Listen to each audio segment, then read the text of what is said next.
Tadi saya ngomong belum saya upload video apa soundnya. Baik, selamat pagi semuanya. Assalamualaikum warahmatullahi wabarakatuh. Kita ketemu lagi ya. Hari ini saya menggantikan Pak Yogi untuk mengajar bab ini ya. Coba saya akan melihat HP-nya sudah sampai mana mestinya ya. Oke, ya. Oke. Berarti harus sampai sudah statis. Oke, saya akan tayangkan kok di sini, ya di sana mestinya. Tunggu, sip. Bentar ya, mohon maaf ini saya beneran ini apa?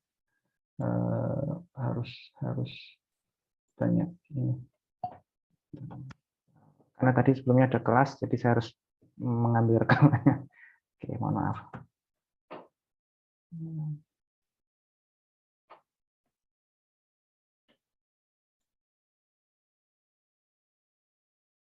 Oke.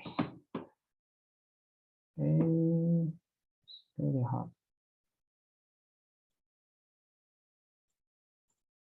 Baik. Oke, saya sekarang akan share screen.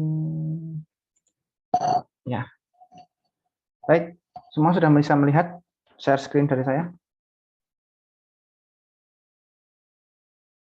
Sudah semuanya? Oke. Sudah, Pak. Oke ya, kita mulai ya. Semoga kita mendapatkan ilmu, sama-sama belajar kita. Saya hanya ingin menambahkan sedikit yang sudah diajarkan Pak Yogi. Ya, mungkin ada yang sedikit bingung apa itu GC ya, ya kan? Biasanya kan, mana caranya? Kok nggak bisa keluar ya?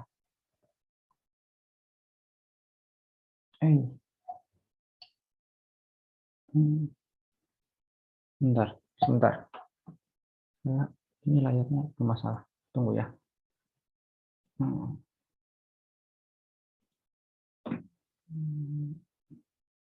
Stop share. Sorry.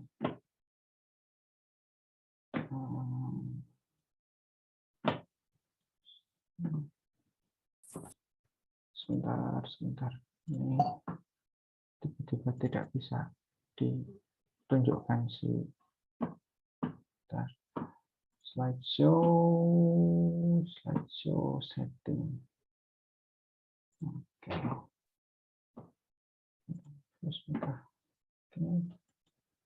Oke.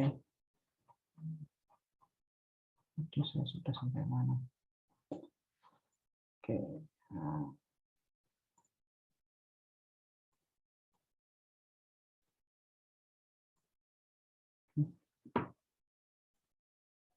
Mohon maaf atas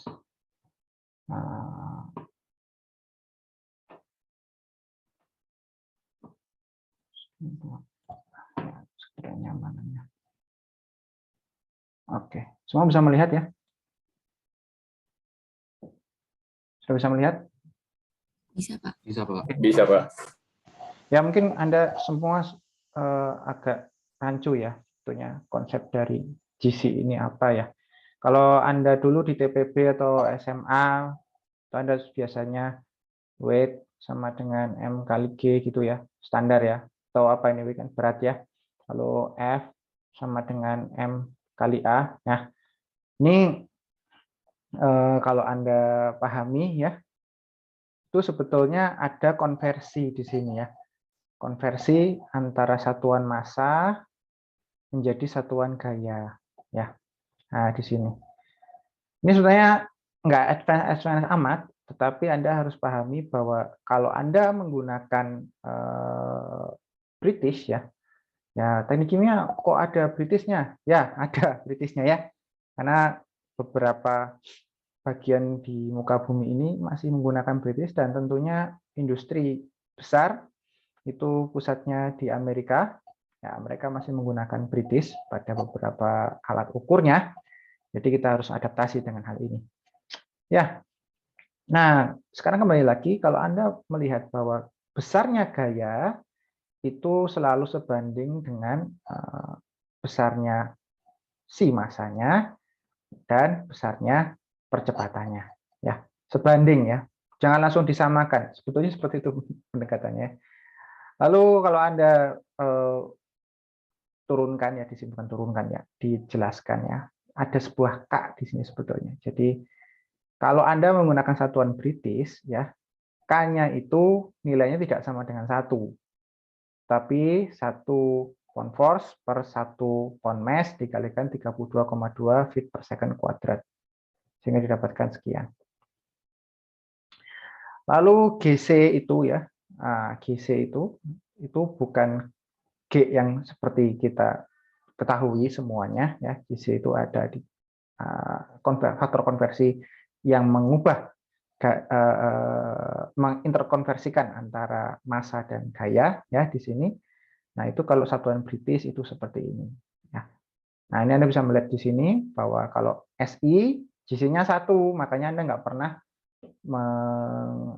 meributkan hal itu ya. Nah, GC-nya 1 ya. Jadi M kali A ya, itu aman. Tapi kalau satuan British ya, misalkan Anda mempunyai F-nya pingnya dalam pound force ya, LBF ya. Lalu Anda ingin mengubah dari pound mass menuju pound force, itu tidak bisa langsung serta-merta 1. Anda harus bisa mengkonversikannya, mempedulikan atau memperhitungkan si GC ini ya. Oke, ada customary dan sebagainya, tetapi ini aja. Itu sebetulnya konsep ya. Saya nggak tahu di fisika dasar sudah pernah belum?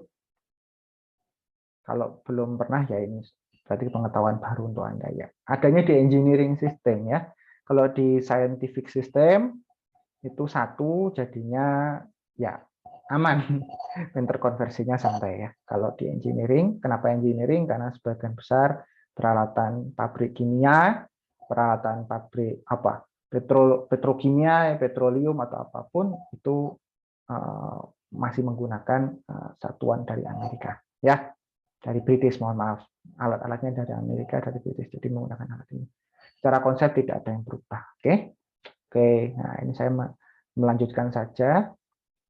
Anda sudah belajar densitas, klasifikasi dan sebagainya, suatu gas cair. Viskositas sudah sampai mana kemarin? Sini sudah belum? Sudah ya? Sudah atau belum? Masih ingat nggak? Sudah ditonton belum? Kok diam-diam aja? Jangan ini ya, kalau belajar itu jangan disimpan di akhir ya, nanti Anda rugi sendiri ya. Kalau bisa terus berlanjut belajarnya. Nah, sekarang kembali lagi, kalau kemarin sudah didefinisikan belum viskositas itu apa ya? Bukan hanya berarti kekentalan ya, kekentalan kalau itu dia berupa fluida cair ya, atau biasa kita sebut fluida non compressible. Tapi kalau fluida compressible itu berbeda ya, tidak harus kental, nggak bisa ya. Kekentalan gas gimana caranya? Bingung kan? Oke, dalam mendefinisikan viskositas ya, kita bisa melihat di sini apabila ada F shear, F shear itu apa? F gaya yang dibutuhkan untuk menggerakkan fluida apapun sebetulnya. F shear itu seperti itu. Nah, menggerakkan fluida itu macam-macam ya. Ada disebut gaya tekan ya. Kalau sumber gayanya tekanan ya, dari pipa 1.1 menuju titik 2 ditekan dari sini, tekanan di sini lebih tinggi. Ya, ada gaya tekan berarti kan? Ya, gaya tekan. Ya kan? Gaya tekan adalah ya apa? Ya, B di sini dikalikan dengan luasan yang ada di situ ya, dianggap seragam ya.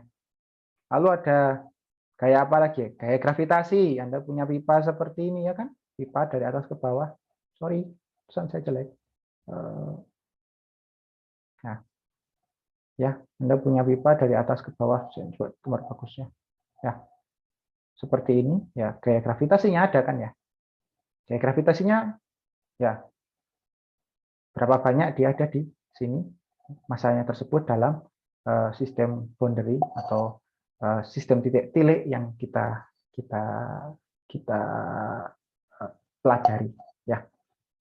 Nah, macam-macam.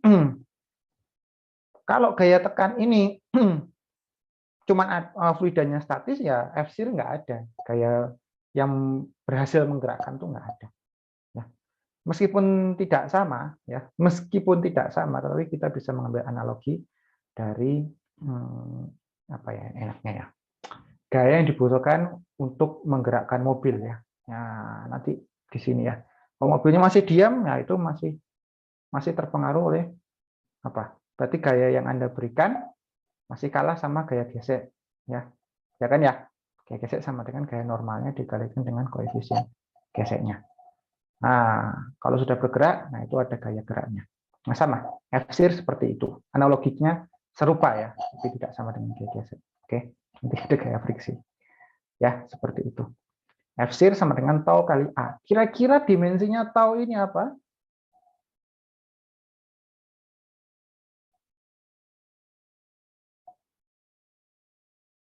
Nobody. Ya, nggak apa-apa. Ya, Anda pelajari sendiri di sini. Dimensinya tau itu apa kira-kira ya? Di sini ada Newton, di sini ada meter square, ya meter kuadrat. Di sini apa kira-kira? Ya pelajari sendiri. Ya sudah, tingkat 2. Oke, ya seperti itu. Nah, konsep viskositas adalah tingkat kesulitan suatu fluida untuk digerakkan sebetulnya pada gaya geser yang diberikan. Ya. Nah, mohon maaf, di sini sebetulnya ya di sini itu adalah shear rate. Di sini adalah shear stress. Nah, ini ada pesan terus sama saya udah bentar. Oh, oke. Oke. Ini shear rate, yang itu shear stress. Ya. Shear rate itu adalah biasa disebutkan bisa DU per DY, ya, bisa juga DV per DY, artinya dia adalah profil kecepatan geraknya. Ya. Kemudian shear stress adalah ya tegangan yang diberikan ya, sebetulnya bukan tegangan ya, enaknya ngomong ya. Ya shear stress itu ini nih, taunya ini ya. Ya. Kalau dimensinya apa kira-kira? Ada yang tahu?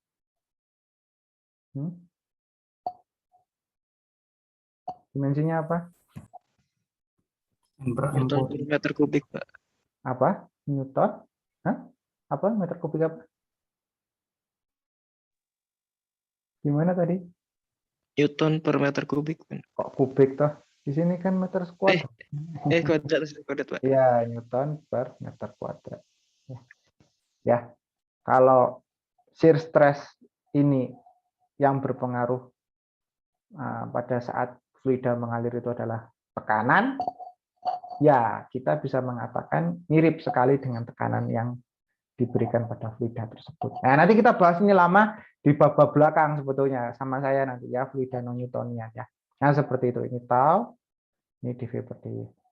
Nah, untuk setiap tekanan yang diberikan, gampangnya gitulah ya, meskipun ini bukan tekanan ya. Untuk setiap tekanan yang diberikan ya, untuk setiap tekanan yang diberikan apabila dia terus berbanding lurus dengan cepatnya dia bergerak, maka ya itu disebut fluida Newtonian. Artinya apa sih hukum ketiga Newton?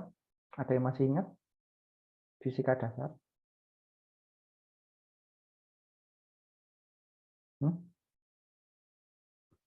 F aksi sama dengan F reaksi. Yap. Ya. Jadi kalau kita berikan gaya 1 Newton, maka reaksinya ya dipermudah saja, mungkin reaksi di sini dia akan memberikan 1 Newton ya kebalik, atau 1 Newton kebalik di sini, atau pergerakannya kecepatannya ya 1 meter per sekon. Ini tidak sama seperti ini ya, tetapi di buku saya buatkan analogi supaya mudah. Kalau gaya shear-nya saya naikkan 2 Newton, maka dia akan bergerak di sini 2 meter per sekon seperti itu ya. Maka dari itu slope-nya di sini akan sama di setiap tempat. Nah, nanti kita akan belajar namanya fluida non-Newtonian. Itu slope-nya nggak sama setiap tempat, jadi nanti ngitung-ngitung persamaan yang lain-lain, hilang tekan dan sebagainya sedikit lebih rumit ya. Ya, nggak usah dibikin rumit ya. Nah, oke. Ya, ada viskositas dinamik dan viskositas kinematik ya. Anda bisa baca di sini ya. Ada viskositas viskositas itu yang terukur pada peralatan ya, yang terukur pada peralatan. Nah, itu berbeda-beda. Ada peralatan yang mengukur viskositas dinamik, ada yang peralatan mengukur viskositas kinematik. Nah, untuk fluida, tahu fluida kompresibel sama fluida non kompresibel sudah tahu belum? Sudah belajar atau sudah dijelaskan oleh Pak Yogi? Ya, fluida kompresibel itu kalau kita tekan dia berubah dengan drastis sifat fisiknya. Ya, gitulah gampangnya gitu ya. Fluida non kompresibel kita tekan ya segitu-gitu aja atau tidak berubah secara signifikan. Contohnya fluida kompresibel ya udara ini. Ya. Dia menempati ruangan memang, menempati ruangan. Tapi densitasnya kita bisa ubah dengan drastis kalau kita tekan ya, contohnya dalam piston ya. Ya kan? Piston itu adalah salah satu peralatan ya, reaktor ya kan? Reaktor yang mereaksikan udara dengan apa? Dengan bahan bakar ya, menghasilkan gerak. Ya bisa ditekan gitu, tekanannya bisa tinggi, densitasnya bisa naik. Namun fluida non kompresibel ya air ya. Anda bisa berpikir ada yang suka pakai dongkrak di sini. Dongkrak. Dongkrak. Ada yang pernah atau yang suka? Nggak suka lah ya, saya juga nggak suka pakai dongkrak. Berarti ada masalah dengan kendaraan saya pakai dongkrak. Ada yang pernah pakai dongkrak di sini? Ya, Anda bisa lihat lah, dongkrak itu fluidanya apa di situ ya. Nah, kalau fluidanya udara mungkin seru sekali, Anda akan melompat lebih lama ya. Ya, kalau fluidanya semuanya udara, Anda mungkin akan memompa lebih lama. Ya, di situ tidak hanya udara yang digunakan, ya, di situ ada minyak dan sebagainya. Oke. Nah, Anda bisa melihat di sini di viskositas kinematik ya untuk gas ya. Kalau dia Anda bisa melihat di sini, gas itu densitasnya berubahnya kenceng banget ya. Kalau di fluida kompresibel itu densitas itu fungsi dari tekanan dan temperatur ya. Itu berubah dikit maka densitasnya akan berubah dan di sini akan sangat terasa untuk viskositas kinematiknya. Oke. Anda bisa melihat di sini. Ya, viskositas dinamiknya sama. Ya, deket-deket lah. Viskositas kinematiknya berubah. Oke. Seperti itu. Nah, ini mengukur viskositas itu kalau fluidanya Newtonian ya. Ya. Pak itu untuk nanti fluidanya enggak Newtonian gimana mengukur viskositasnya? Nah, nanti belajarnya ya di belakang-belakangnya. Insya Allah sama saya. Nah, viskositas kalau untuk air aja ya gampangnya, air, untuk minyak goreng ya, untuk apa ya itu kita menggunakan viskometer kapilar atau Oswald. Sebelumnya banyak ya, ada Cannon Vance, ada Hubble dan sebagainya ya. Nah, cari sendiri ya, sudah mahasiswa tingkat 2, Anda bukan lagi TPB, sekarang Anda ITB ya, sudah masuk jurusan soalnya. Nah, itu gimana bentuknya ya? Oke. Di sini Anda bisa melihat bahwa kalau viskositas itu diukur dengan cara mengukur kecepatan turunnya si fluida yang kita inginkan dari titik A menuju titik B. Nah, di sini itu ada namanya persamaan Hagen-Poiseuille ya. Nanti sama saya juga belajarnya ya. Atau mungkin nanti sama Pak Wawan ya di fluida dinamik sedikit ya sebelum friksi itu kalau nggak salah ya kan ya. Friksi pada laminar kalau nggak salah ada di situ ya. Nah, di situ Anda bisa melihat bahwa kita mengukur viskositas suatu fluida non Newtonian ya. Fluida Newtonian tapi non kompresibel menggunakan viskometer kapilar atau Oswald. Oke. Kalau gas gimana, Pak? Ya, nanti cari sendiri ya. Serius deh, cari sendiri. Cara alatnya bagaimana? Nah, viskometer di sini kita bisa melihat neraca gayanya. Ya, bisa lihat di sini. Bisa ada gaya berat, ya, ada gaya gesek, ya. Nah, ada gaya apung dan sebagainya. Nah, tapi di sini bukan viskositas yang sama. Ya, kalau di sini ya Anda kalau tahu persamaan Hagen-Poiseuille ini. Hagen-Poiseuille. Tahu Hagen-Poiseuille? Udah pernah belajar belum?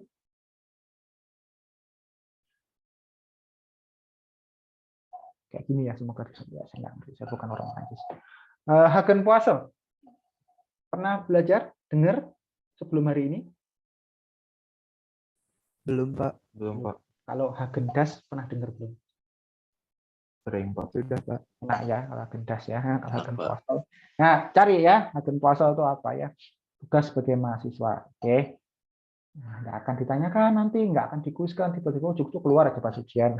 Atau jangan kan nggak sekarang, nanti ujuk keluar pas ujian komprehensif pas terakhir. Kenapa ini penting sekali?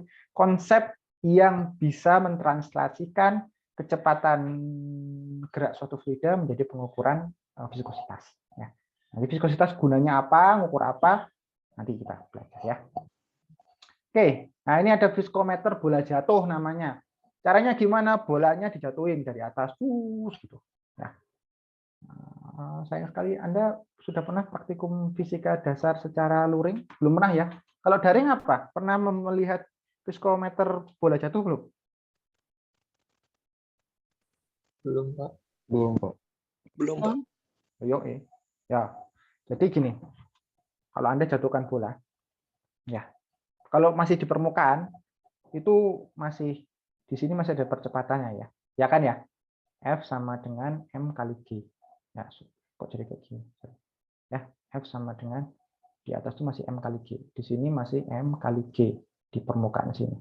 Tapi kalau dia jatuh, nah sampai sinilah. Nah, itu akan ada kecepatan terminal. Kecepatan terminal itu apa, Pak? Kecepatan di mana bola tersebut tidak berubah lagi. Ya. Nah, dulu saya, mungkin Pak Wawan juga di sini, praktikumnya ini ya di lab Vidas ya, menjatuhin itu di minyak. Ya. Wah, seru sekali ya. Wah, ada yang jatuhinya dari permukaan. Kalau saya dulu kelompok saya cukup pemberani, jatuhinya dari sini di atas. Ya akhirnya yang nggak lucu itunya apa pengukurannya kacau ya. Nah itu dulu waktu saya TPP nakal. Nah seperti itu. Jadi di sini ketika gayanya seimbang, ada gaya apung ya, di sini kemudian ada gaya berat. Sebetulnya di sini ada gaya friksi sebetulnya. Ya gaya friksi dari fluida tersebut yang menyebabkan, jadi kan kalau sigma F sama dengan M kali A atau ya kan? Kalau kecepatan terminal artinya A-nya di sini sudah jadi 0. Nah, sigma F-nya itu apa? Di sini ada berat, ya kemudian kurang gaya apung, dikurang gaya gesek atau gaya friksi atau apapun, ini menjadikannya dia 0 percepatannya. Tapi ingat tetap jatuh ya. Nah, itu ya. Anda bisa mencari sendiri. Ini nanti akan dipelajari lagi di MPA, tapi ini Anda cukup tahu ya, kalau menggunakan viskometer bola jatuh itu seperti ini ya. Nanti kita bisa ukur, nah bolanya kita tahu beratnya, ya toh. Nah, kemudian kita juga tahu bahannya apa, kira-kira gaya apungnya berapa, lalu kita bisa mengetahui gaya gesek di sini, sedemikian sehingga kita bisa mendapatkan viskositasnya, ujungnya di sini. Ya, seperti itu. Oke. Kemudian temperatur terhadap viskositas pengaruhnya bagaimana sudah jelaskan tadi ya. Kalau fluida cair sebetulnya ya ada tapi tidak signifikan ya, kecuali sudah jadi beku seperti itu ya. Nah, tapi sebagian besar tidak signifikan. Oke, kalau fluida gas sangat signifikan. Terus tanya, nggak ada yang tanya ini persamaan dapatnya dari mana ini? Persamaan ini. Ada yang tanya nggak? Ya, udah nggak apa-apa. Ya ini persamaan fitting aja ini sebetulnya. Ya. Anda ingat ya, ketika sudah mekanika fluida, ya sudah masuk ke jurusan, ke prodi, itu Anda ada di dunia abu-abu. Artinya di sini, ini kalau diikut diagram Venn-nya, ini prodi TK, ya. Di sini ada ilmu deterministik, yang di sini ada ilmu apa ya namanya ya? Heuristik. Ya, heuristik itu apa? Heuristik itu apa ya namanya ya? Ya aturannya seperti itu karena pernah dicobakan seperti itu dan didapat data seperti itu. Turunannya dari mana enggak ada. Ya nanti apalagi penting ketika nanti Anda sudah menginjak ke friksi, menginjak ke aliran padatan dan sebagainya ya.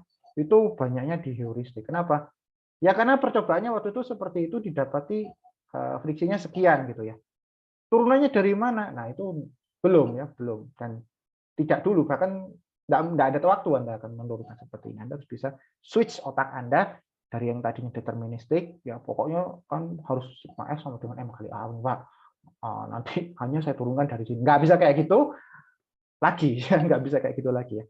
Karena sangat banyak gaya baik dia gaya pada skala makro ya, maupun gaya pada skala molekuler yang berpengaruh sekali dan terlalu banyak variabel, jadi adanya kita pakai heuristik di situ. Anda harus bisa switch cepat ya, switch cepat dari deterministik ke heuristik. Kalau deterministik ini di TPB ya, heuristik nanti di kerjaan ya.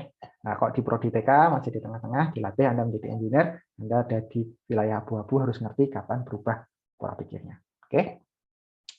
Baik, bisa dilihat di sini viskositas dinamiknya kalau udara itu seperti ini ya. Kemudian Anda bisa melihat juga di sini temperaturnya. Nah, ini critical point, super critical air. Ya, apa itu super critical water? Ada yang tahu super critical water? Mungkin mahasiswa cukup kritis untuk mengetahui super critics itu apa? Ada yang tahu?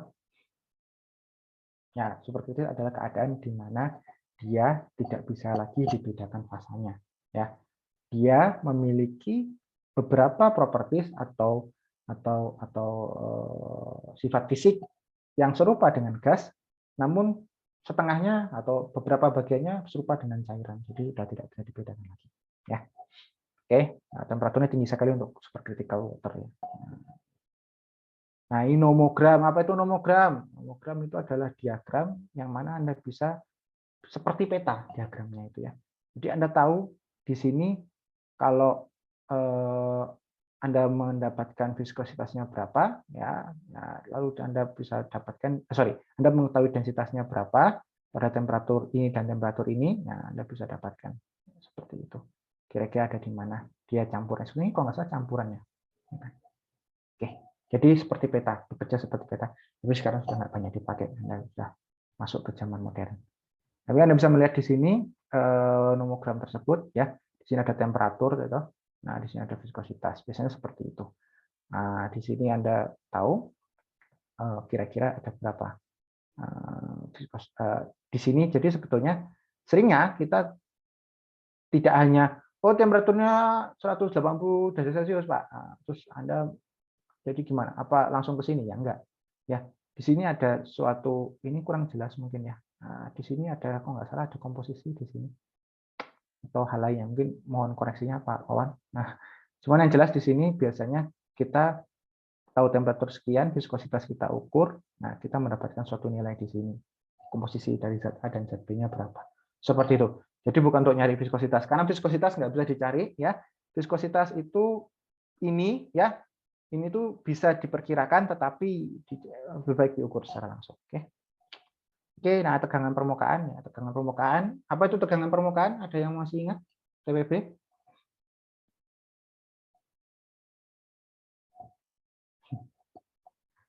Anda bisa melihat di sini ya. Ya, ini gaya sebetulnya ya. Gaya yang membuat permukaan fluida ya itu menjadi mirip padatan. Ini yang menjelaskan mengapa Anda tahu pesawat terbang itu kalau jatuh ke laut itu tetap pecah ya. Ya, karena dia jatuhnya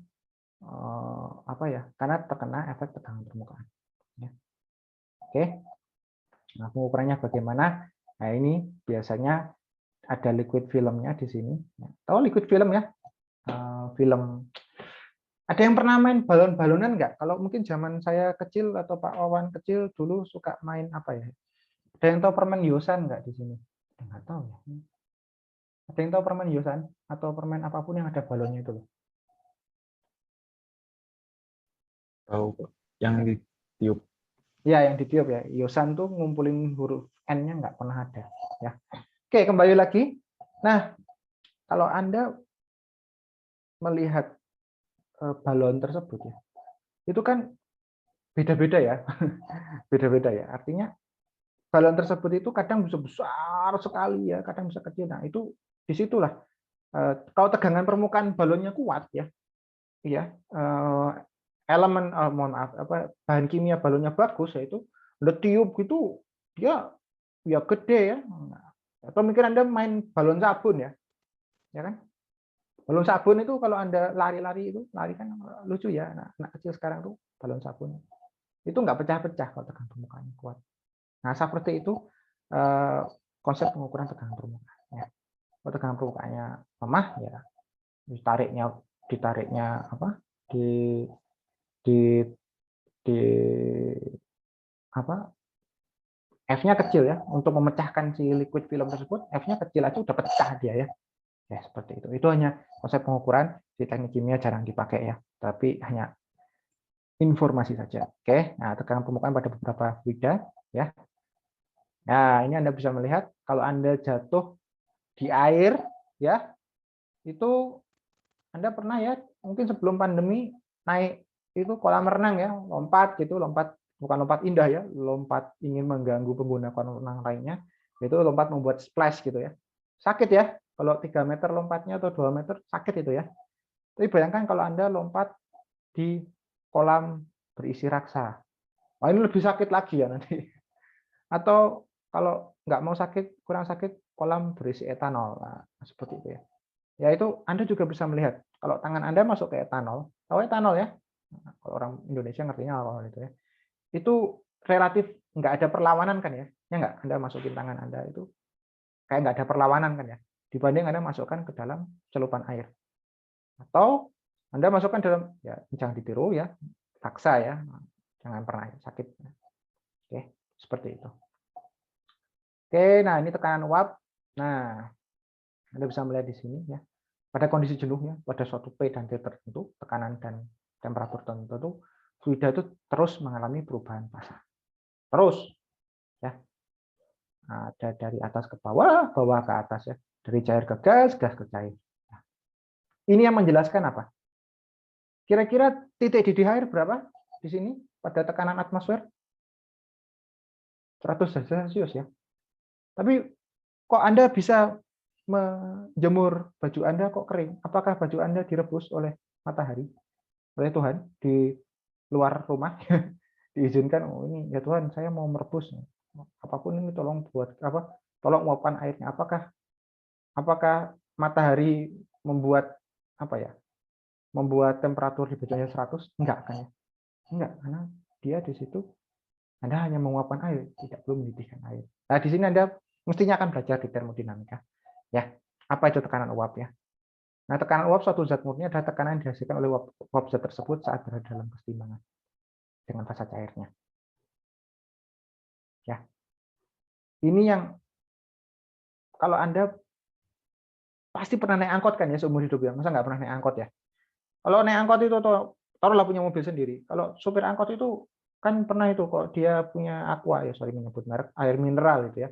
Itu kan bagian atas botolnya itu selalu ada keringetan ya enggak? Kayak keringetan gitu ya. Bukan di dalam luar, di dalamnya, di dalam botolnya. Nah, itu yang menjelaskan. Loh kan dia nggak pernah terkocok, Pak. Tapi kok tetap ada yang ke atas ya? Iya, karena pada temperatur dan tekanan yang ada di dalam botol yang di dalam mobil tersebut, air mengalami penguapan, begitu juga mengalami kondensasi. Seperti itu. Ya. Anda bisa melihat di sini. Ya. Pak ini apalagi sih Pak ini A, C, B ini ya ini ya, si Pak Antoan ini ya Pak Antoan itu ya tahun dulu ya saya kurang tahu apakah dia sudah abad 19 atau sorry abad 20 atau abad 19 yang jelas dulu ya mungkin sebelum kita merdeka atau barusan merdeka dia sudah punya kurang kerjaan ya waktu itu ya artinya begini dia ukur zat ya enaknya gimana nah dia ukur zat misalkan zat air di sini. Nah, di situ dia ukur tekanan uapnya berapa, nah, nanti ukur temperaturnya berapa, jadi dia akan mendapatkan suatu konstanta A, B, C. Nanti air nih. Nah, nanti kalau etanol gimana? Nah, saya nulisnya ETOH aja ya, nah, biasa. Nah, sama, A2, B2, C2. Pak, ini peruntukannya dari mana? Tidak ada. Ini adalah heuristik, bukan heuristik. Ini adalah hasil eksperimen, tidak bisa diturunkan. Pak, saya pengen tahu ini caranya dapat A, B, C gimana? Diukur ya. dari eksperimen ya. Puluhan zat sudah dicoba oleh Pak Antoine, mungkin sudah ratusan di labnya beliau, dan didapatkan korelasi seperti ini. Ya, ingat ya, ini nggak bisa diturunkan. Jangan cuma dihafal saja. Kalau nggak bisa diturunkan, bisa hafal. Bukan seperti itu. Tapi Anda yang penting tahu ada spesies-spesies apa saja dalam persamaan tersebut, dan yang paling pentingnya adalah kapan harus menggunakan persamaan tersebut. Nah, kemudian di sini kalau ideal itu akan mengikuti hukum Raw. Artinya kalau di sini tekanan di sini ada air dan etanol, ya di sini akan ada kontribusi air dan kontribusi etanol seperti itu. Oke. Ada kompresibilitas ya, kompresibilitas itu menyatakan perubahan volume fluida terhadap perubahan tekanan. Ya, kalau fluida non kompresibel pasti kompresibilitasnya sangat-sangat kecil. Kalau fluida kompresibel pasti kompresibilitasnya besar. Gitu aja buat gampang ya. Nah, kompresibilitas itu seperti ini ya. Nah, kalau gas ideal itu seperti ini ya. Oke, semudah itu.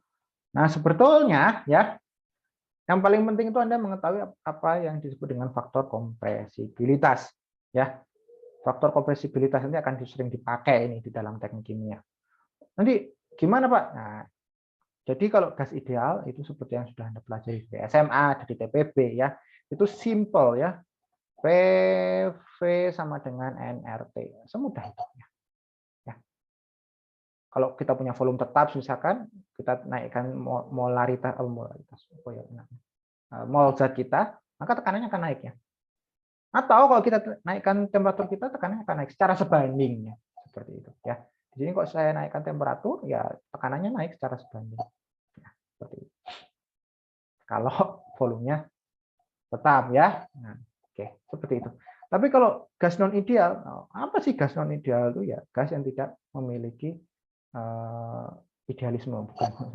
Nah, gas yang sifatnya ya, gas yang sifatnya menyimpang ya dari hukum gas ideal, dari persamaan gas ideal, seperti itu saja sebetulnya ya. Anda bisa melihat di sini kalau Z itu ya, itu nantinya adalah fungsi dari tekanan dan temperatur. Oke, nah seperti itu saja. Nah, jadi kalau kita naikkan ya, kalau misalkan kita buat seperti ini, PV sama dengan ZnRT, ya, maka kita bisa melihat di sini tidak serta-merta kenaikan P 2 kali lipat untuk semua yang tetap menaikkan temperatur 2 kali lipat untuk gas non ideal. Ya.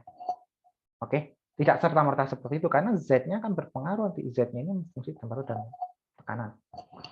Lalu gimana cari Z-nya Pak? Ya dari eksperimen. Nah ini maksudnya pada ranah heuristik yang didapatkan dari eksperimen orang. Oke, seperti ini. Nah ini faktor kompresibilitas. Ini untuk udara ya. Kalau temperaturnya ini kan 75 Kelvin ya, gampang aja. 300 Kelvin itu kan 27 derajat Celcius ya. Anda bisa melihat di sini ya. Kalau ini masih dekatlah dengan gas ideal. Kalau tekanannya 1 atmosfer, 1 bar. Tapi kalau tekanan kita naikkan menjadi 40 bar semisal, nah ini tidak sama lagi. No. Ya, seperti itu. Nah, sebetulnya Z sama dengan ini saya pakai vakum tidak baik. Sama dengan ya. P kan PV sama dengan ZnRT ya kan? PV per apa? nRT. Ya kan? Ya, nRT. Nah, di sini apa ini? V kok ada V itunya? V pakai topi ini apa? Nah, ini adalah volume molar, ya. Nah, nanti akan jadi P ini V per RT. Seringnya seperti itu ya. Ya, seperti itu. Jadi kalau untuk gas itu orang langsung nyebutnya volume molar. Ya, seperti itu. Oke. Selincah-lincahnya Anda mengubah satuan saja. Oke. Seperti itu. Nah, ini B-nya gimana, dapat dari mana, C-nya dapat dari mana, itu adalah hasil dari eksperimen. Oke? Oke, ya terima kasih. Ya, sembari saya ganti slide, ada yang mau ditanyakan? Gimana ini? Oke.